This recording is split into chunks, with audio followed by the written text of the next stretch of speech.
आज राष्ट्रवादी काँग्रेस पक्षाचे राष्ट्रीय अधिवेशन संपन्न झालं। आदरणीय दादांच्या आकस्मिक जाण्यानं ती पोकळी निर्माण झाली होती, म्हणून पक्षातल्या सर्वच कार्यकर्त्यांनी, नेत्यांनी आणि पक्षाच्या सर्वच पदाधिकाऱ्यांनी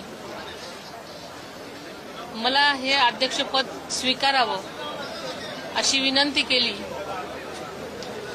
आदरणीय दादांनी 35 वर्ष काम करत असताना महाराष्ट्रातील प्रत्येक व्यक्ती एका कुटुंबासारखं त्यांनी जपलं होतं। त्यांची स्वप्न अशीच अर्धवट सोडून ते अचानक आपल्यातून निघून गेले आणि सगळ्यांची एकच इच्छा होती की दादांच्या जागी आपण जर आलात तर आपण सगळे मिळून सगळ्यांच्या साथीनं दादांची ही स्वप्न पूर्ण करू।